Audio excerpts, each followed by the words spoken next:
छठ पूजा ये सिर्फ एक त्योहार नहीं है, बल्कि इंसान, प्रकृति और सूरज के बीच एक बहुत ही गहरे रिश्ते की कहानी है।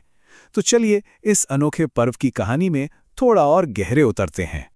जरा सोच कर देखिए, लाखों लोग नदियों में खड़े हैं, उगते सूरज को प्रणाम कर रहे हैं और डूबते सूरज को अर्घ दे रहे हैं। भक्ति और आस्था का ऐसा नजारा, यही तो है छठ पूजा, भारत के सबसे प्राचीन और सबसे खास त्योहारों में से एक। असल में ये पर्व हमें उन बिल्कुल बुनियादी सवालों पर वापस ले जाता है कि आखिर प्रकृति से हमारा रिश्ता क्या है। ये सिर्फ एक पूजा नहीं, ये जीवन देने वाली हर चीज के लिए एक शुक्रिया है। देखें, इसका सार किसी एक ऐतिहासिक घटना में नहीं है, बल्कि उस ऊर्जा के जश्न में है जिससे ये पूरी धरती चलती है। ये सूर्य देव और छठी मैया के प्रति एक धन्यवाद है कि उन्होंने हमें ये जीवन दिया है। और जानते हैं, इस पर्व की जड़ें कितनी गहरी हैं? महाभारत से लेकर रामायण तक।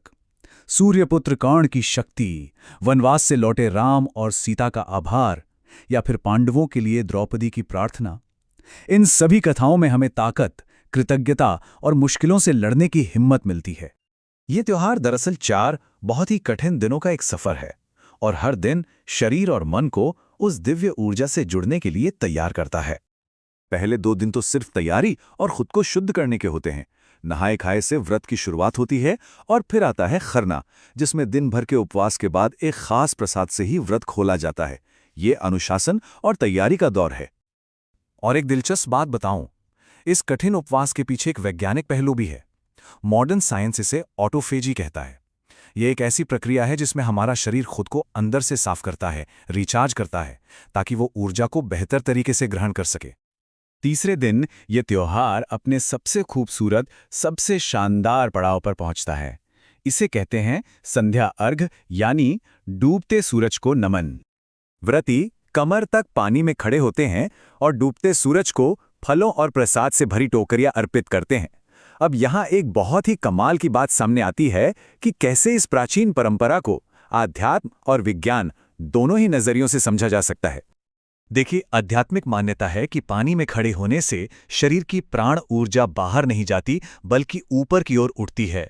वहीं विज्ञान कहता है कि इससे शरीर का बायो इलेक्ट्रिकल फील्ड स्थिर होता है, जिससे हमारा नर्वस सिस्टम शांत होता है ना कमाल का कनेक्शन?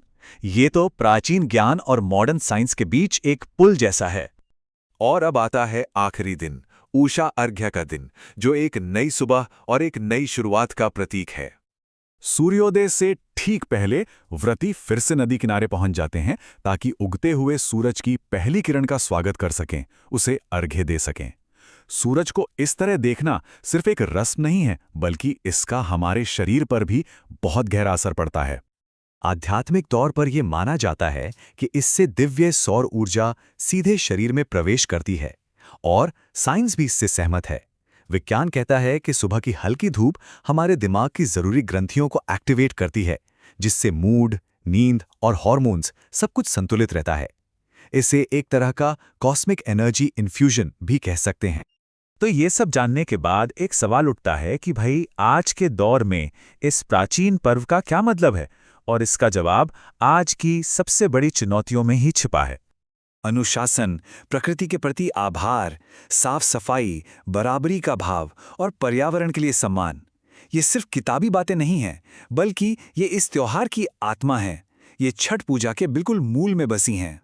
जरा सोचिए, इस पूजा में इस्तेमाल होने वाली हर चीज, चाहे वो मौसमी फल हो या बांस की टोकरियां, सब कुछ प्राकृतिक और बायोडिग्रेडेबल होता है। यहां तक कि इस पर्व में नदियों की सफाई पर भी जोर दिया जाता है। मतलब ये त्योहार पूरी तरह से प्रकृति के साथ तालमेल बिठाकर चलना सिखाता है। लेकिन हाल की ये तस्वीरें एक बहुत ही कड़वी और परेशान करने वाली सच्चाई दिखाती हैं। एक तरफ त्योहार का संदेश है, प्रकृति का सम्मान, और दूसरी तरफ जहरीले झाग के बीच पूजा करते लोग। ये विरोधाभास आज की हकीकत पर एक बड़ा सवाल खड़ा करता है। छठ का संदेश बिल्कुल साफ और सीधा है। हमारी भलाई इस ग्रह की भलाई से अलग नहीं है। हम तभी स्वस्थ रह सकते हैं जब हमारी धरती स्वस्थ रहेगी। छठ पूजा हमें बार बार याद दिलाती है कि एक बेहतर भविष्य का रास्ता शायद हमारे अतीत के ज्ञान को फिर से अपनाने में ही छिपा है। तो सवाल यही है कि अगर एक प्राचीन त्योहार हमें हमारे ग्रह का सम्मान करना सिखाता है, तो आखिर हम उसकी आवाज़ सुन क्यों नहीं पा रहे हैं।